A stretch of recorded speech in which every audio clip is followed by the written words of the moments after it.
temas que más preocupa es el del cambio climático. El cambio climático es esencialmente obra de los seres humanos. Y es un proceso que se ha detonado y se está acelerando desde la revolución industrial, con el uso de los combustibles fósiles y fundamentalmente en este último tiempo con el problema de la capa de ozono, el efecto invernadero, el incremento en la temperatura ambiente y los efectos que hay sobre el medio ambiente. Podríamos decir que desde Bolivia es un problema de los países industrializados. Nosotros aquí no tenemos responsabilidad, nos cruzamos de brazos. Sin embargo, somos parte del problema porque proveemos materia prima. Y esta materia prima, estos combustibles fósiles, los hidrocarburos, están también contribuyendo a que el efecto invernadero se agrave cada vez más. En los próximos días, en París, hay una reunión, la COP21, para ver qué es lo que los países van a acordar respecto del cambio climático. Con toda seguridad que simplemente va a ser un saludo a la bandera. En hechos concretos, en términos concretos, los impactos se van a vivir en todo el planeta, pero los que más van a sufrir estos impactos van a ser los pueblos indígenas. Entonces aquí entro a la parte que vincula cambio climático, medio ambiente y pueblos indígenas. Y voy a entrar por esta parte. El artículo 403 de la Constitución Política del Estado. ¿Cuál es la diferencia respecto del medio ambiente entre lo que nosotros hacemos en centros urbanos y lo que hacen los pueblos indígenas en sus territorios? Esta parte me parece fundamental. Un pueblo indígena sin territorio es como un pez sin agua. En el momento en el que el cambio climático afecte estos ecosistemas, los pueblos indígenas van a quedar sin posibilidad de acceder a los recursos que les permiten producir y reproducir su vida social. Me explico. Imagínense ustedes 3 pueblos indígenas que son los que trabajan con nosotros en el norte de La Paz: mocetenes, chimanes y tacanes. Ellos viven en un espacio que es el Pilón Lajas. El Pilón Lajas es reserva de la biosfera. Y al mismo tiempo, y por esto es área protegida, depende del gobierno, es parte de la atención del Servicio Nacional de Áreas Protegidas del SENAPE, pero al mismo tiempo es tierra comunitaria de origen. Tiene una doble condición: área protegida por el gobierno, para la cooperación internacional, y para los indígenas es el territorio titulado donde ellos viven. 3 pueblos indígenas: chimanes, mocetenes y tacanes. La organización se llama Consejo Regional Chimán Mocetén. Pilón Lajas está en 4 municipios y en 2 departamentos. Los 2 municipios de La Paz son Palos Blancos y Apolo. Los 2 municipios del Beni son Runanabaque y Zamora. Entonces, tienen 3 pueblos indígenas en relación con 4 gobiernos municipales, con 2 departamentos y con el Estado plurinacional.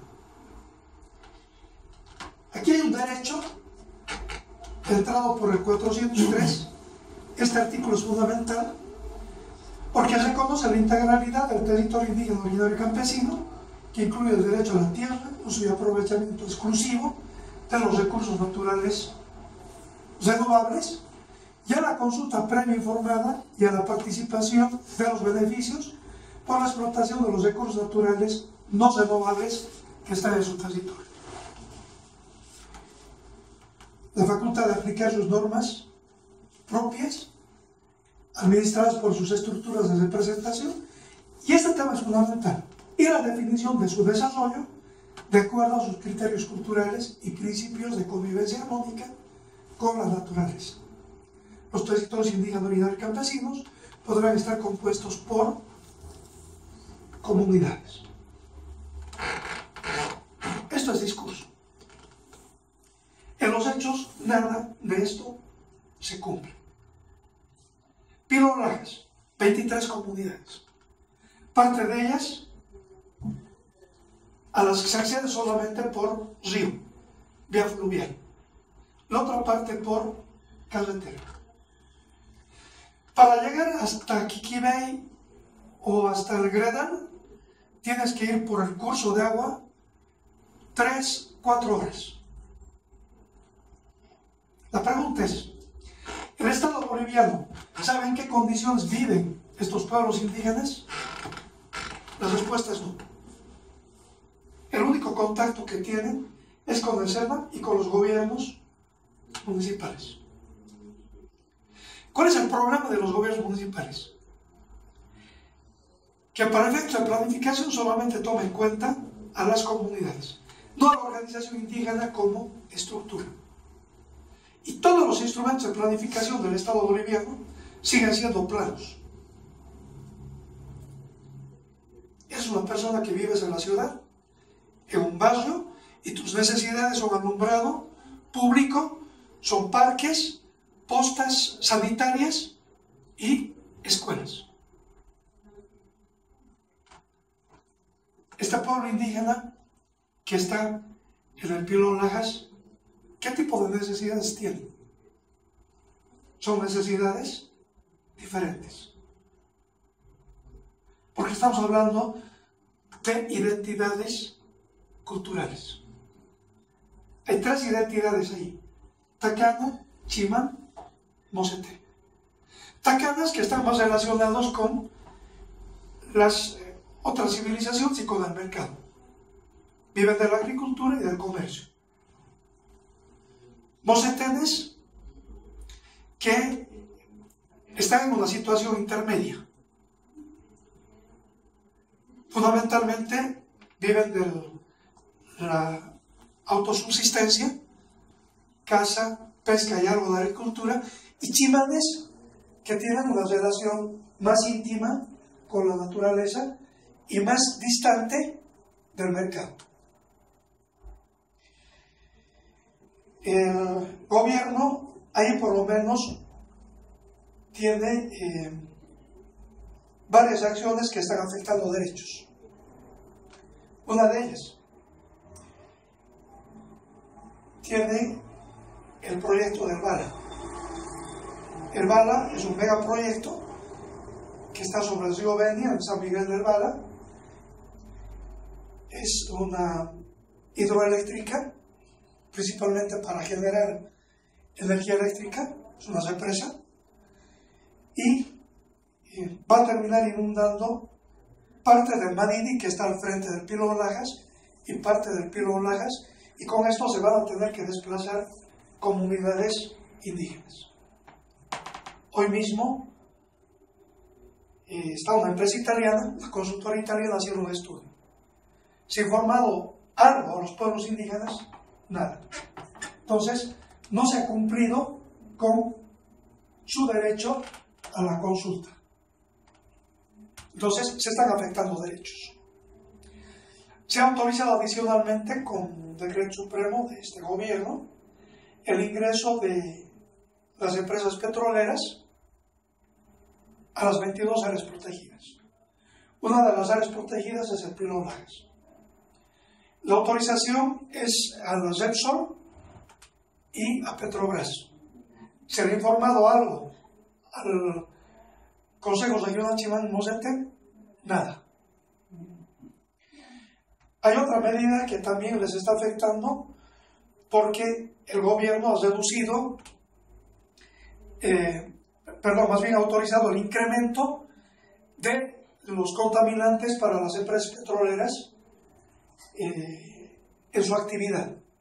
Y eso supone impactos ambientales que van a afectar la vida presente y futura de esos 3 pueblos indígenas. Contaminación de ríos, impactos sociales y culturales por la presencia de campamentos en esos territorios. El solo hecho de que venga un contingente de gente, se asienta en tu territorio, te voy a poner el ejemplo. Alguien va al patio de tu casa, monta un campamento, entra, sale, dice, ahora yo voy a utilizar la puerta principal porque necesito por ahí empezar a trasladar las cosas. Y nadie te ha consultado. Está cambiando tu forma de vida. Y de repente enamora a tu hermana. Y de repente le gusta a tu mamá. Y de repente le gusta a tu papá. Y empieza a cambiar toda tu forma de vida. Enfermedades de transmisión sexual, embarazos no deseados, la alimentación. Entonces, van a cambiar tu forma de vida, van a afectar tu forma de vida y posiblemente de manera irreversible. Entonces, cuando hablas del derecho a la consulta, es justamente para que las visiones de desarrollo, los procesos de información sean fluidos. Si no te consultan y directamente te imponen, se está imponiendo una visión de desarrollo extractivista sobre las visiones de desarrollo indígenas, están afectando derechos. Y hay un tercer decreto que tiene que ver con el derecho a la consulta. El gobierno ha desnaturalizado el derecho a la consulta porque ha reducido simplemente a un trámite administrativo. Si el pueblo indígena no quiere ir al proceso de consulta, utiliza un notario de fe pública para que ese proceso empiece incluso por la fuerza. Entonces, han cambiado el derecho a la consulta, han incrementado los niveles de contaminantes y han autorizado a que las empresas entren a áreas protegidas. Entonces, ¿en qué queda el derecho que tienen al uso de su territorio, a los recursos naturales renovables, si esos recursos naturales van a ser afectados por la presencia de industrias extractivas, por la presencia de megaproyectos? San Buenaventura, maravilla para la paz, recibió su primera bolsa de azúcar a costa de aquí, del Madidi y del Pilón Lagas. Vamos a perder biodiversidad para sembrar caña de azúcar, porque la caña de azúcar no se va a sembrar en otro lugar. No es posible llevarla desde Canadá. Económicamente no es rentable. Entonces, cuando hablamos de ecosistemas, de biodiversidad, fundamentalmente también estamos hablando de derechos. Estamos hablando de derechos diferenciados. La pregunta es, ¿por qué los pueblos indígenas tienen derechos? Más derechos que la gente de la ciudad.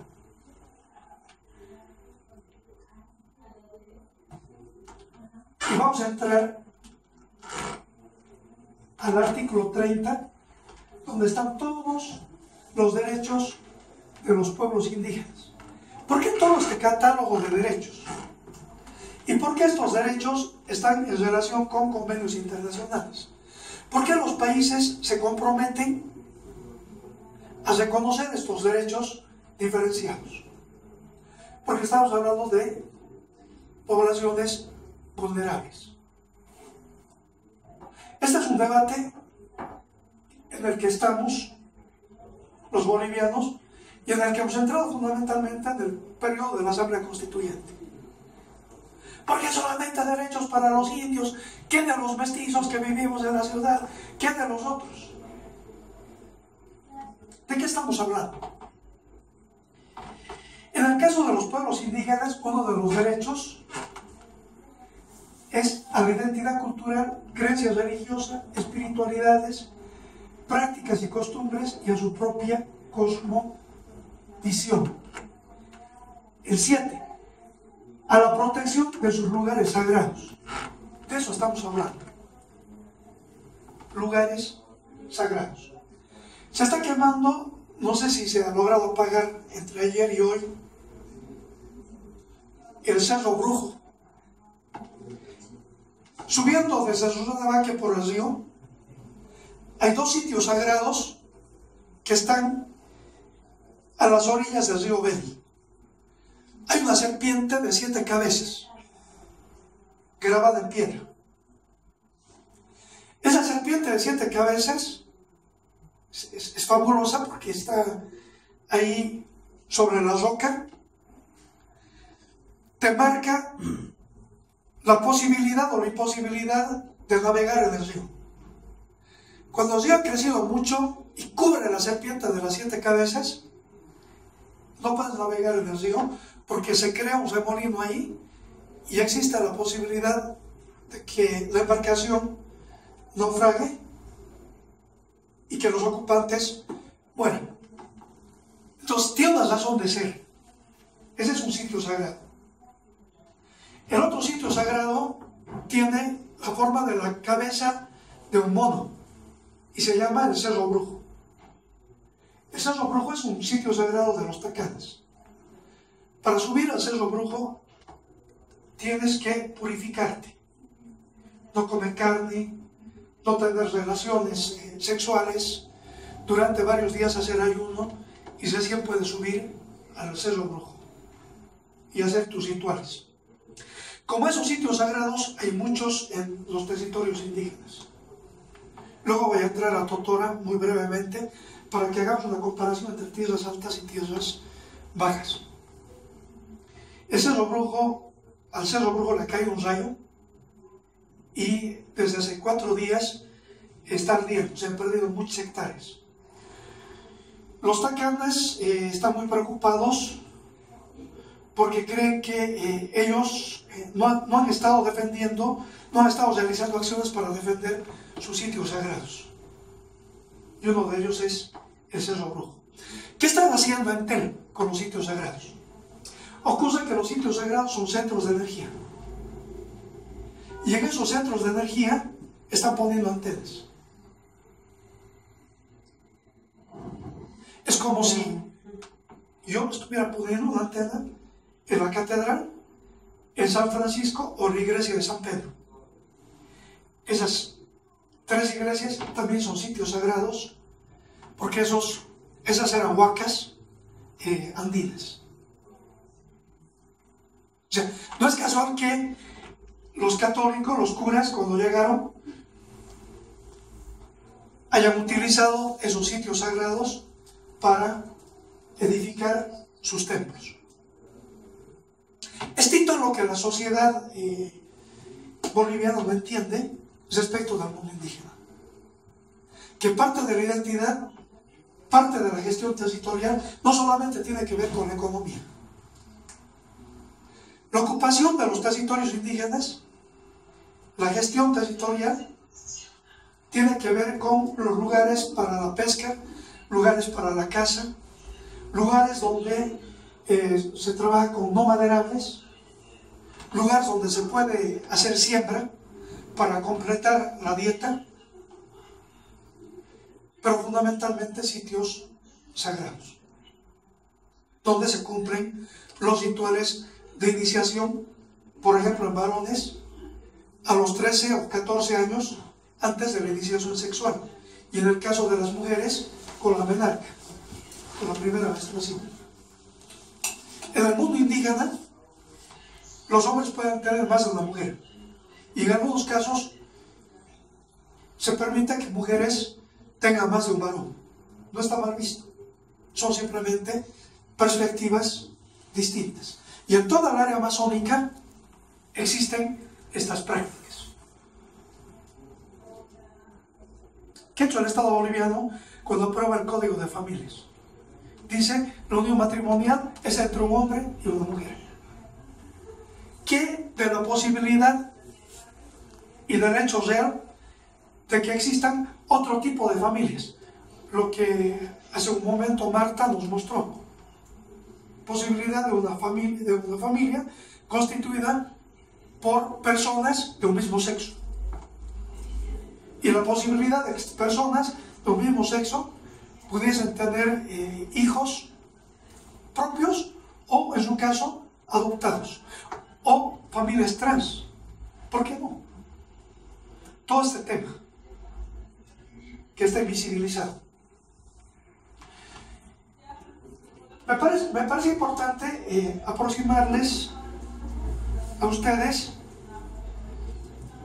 a partir de los sitios sagrados, porque vinculados a los sitios sagrados están los mitos.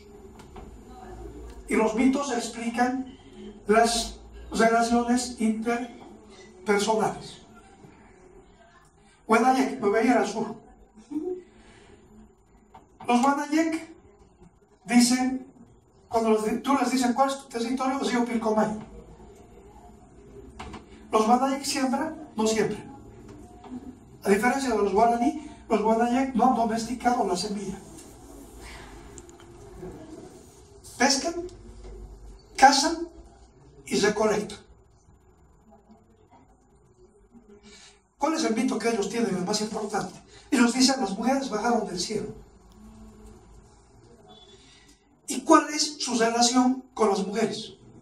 En términos económicos, políticos, sexuales. Una relación de igualdad total. Hoy mismo, una mujer le dice al hombre, no quiero vivir más contigo. En la noche ella puede tener otra pareja. Y el hombre, lo propio.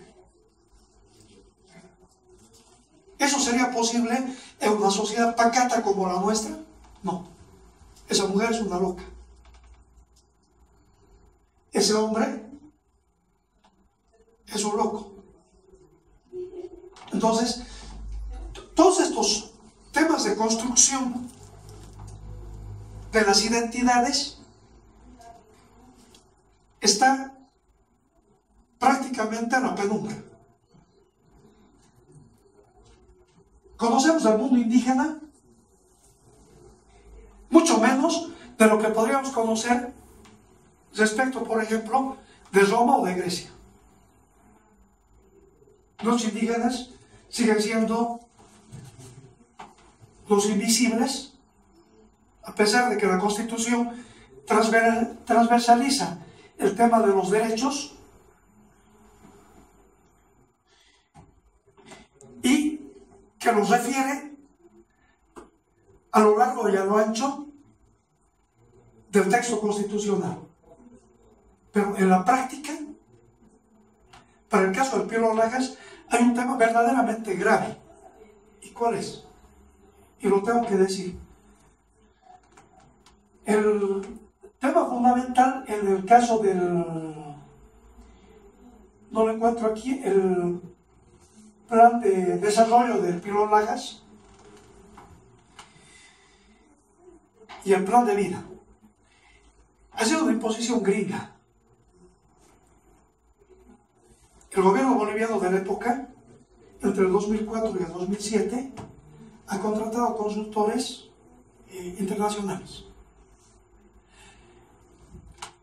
Les han dicho a los indígenas, les vamos a hacer un proceso de consulta para que ustedes aprueben y vean si esto está bien.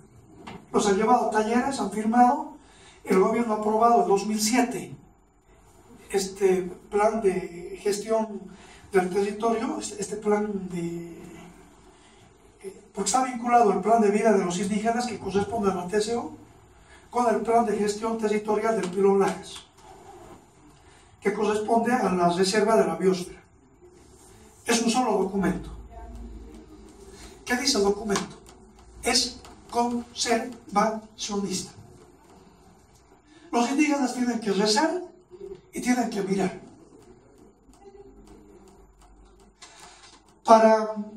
Ellos no pueden hacer, por ejemplo, turismo comunitario. Porque para el turismo comunitario tendrían que hacer cabañas. Y para hacer las cabañas tendrían que solicitar licencia ambiental. Y como el plan no lo permite, les niegan la licencia ambiental. No pueden tampoco poner paneles solares.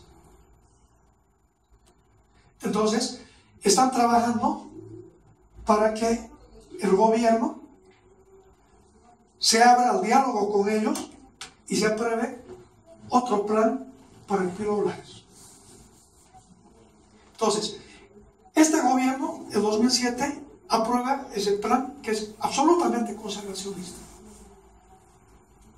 Y a continuación, 3 decretos que abren la posibilidad para que las petroleras entren a ese territorio con una visión absolutamente contraria, que es extractivista, vaya, deprede, haga lo que quiera, y los indígenas solamente tienen que rezar y mirar.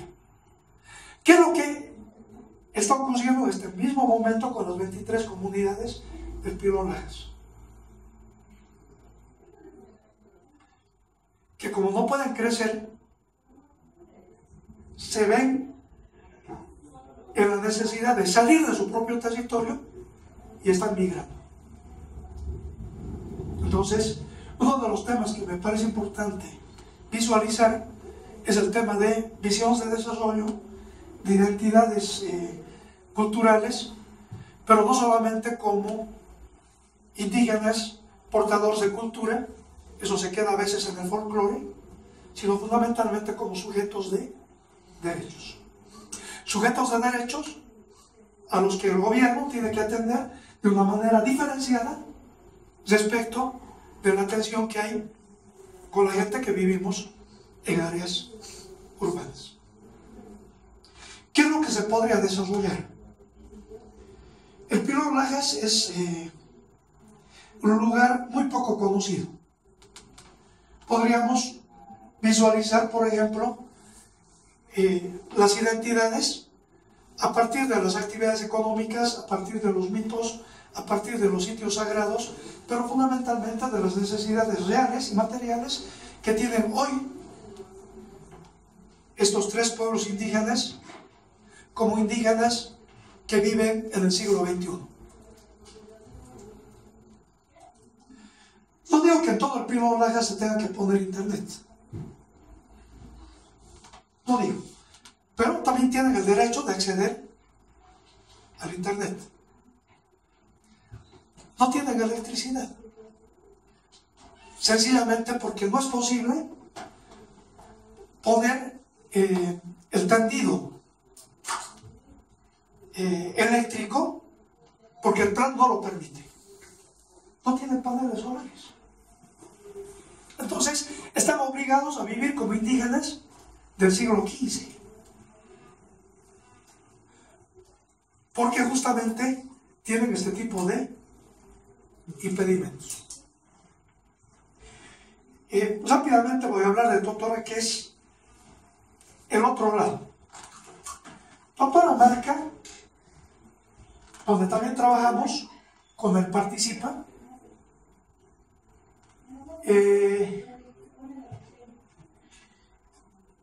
este Oruro es una marca aymara. El año 2009, el gobierno dio la posibilidad que gobiernos municipales indígenas o mayoría indígena puedan convertirse en autonomías indígenas. Esto ocurrió el 2 de agosto. Evo Morales dice: estoy aprobando un decreto supremo. Todos los que cumplan con los requisitos pueden llegar al referéndum de diciembre junto con las elecciones nacionales y a partir de eso ser autonomías indígenas. 12 hacen el trámite y 11 llegan a la condición, vía referéndum, de autonomía indígena. Entre ellas, el gobierno municipal de San Pedro de Totora, que dentro de la identidad caranga se conoce como Totora Marca. Totora Marca es un municipio que es vecino a Curahuara de Carangas. Curahuara es más conocido, ¿no?, por lo que está en la carretera hacia Chile. Tiene 5.000 habitantes, tiene una biodiversidad fabulosa, espectacular, distintos pisos ecológicos, desde cabecera de valle hasta Puna, y tiene más de 150 variedades de papa orgánica. Es espectacular lo que ellos tienen.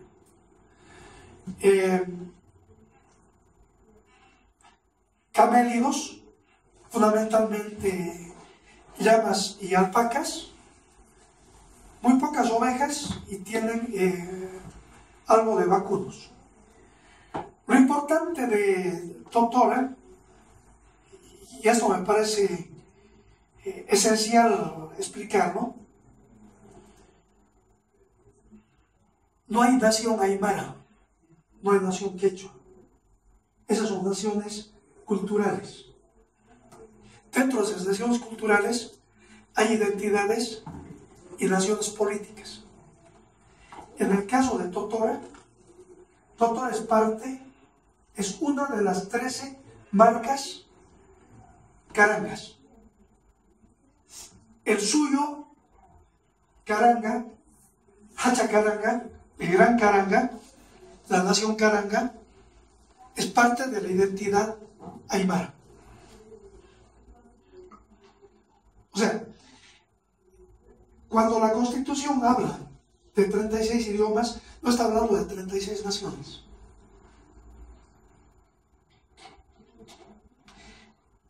Hay, por lo menos en tierras bajas, 34 pueblos indígenas. Y de ellos, algunos que están en proceso de reconstitución y de consolidación a nación. Guaraní, nación guaraní, en 3 departamentos, Tarija, Santa Cruz y Chuquisaca. La nación Tacana, principalmente con presencia en el norte de La Paz, es nación. La nación Chimán, principalmente con presencia en el Beni. Y como ellas, los chiquitanos, los ayoreos, que están en ese proceso de construcción no solamente de la identidad, sino de reconstitución de sus territorios y de la restitución de sus autoridades. ¿Qué es lo importante de los carangas? Los carangas tienen varios sombreros, son esencialmente migrantes, y en el caso de Totora,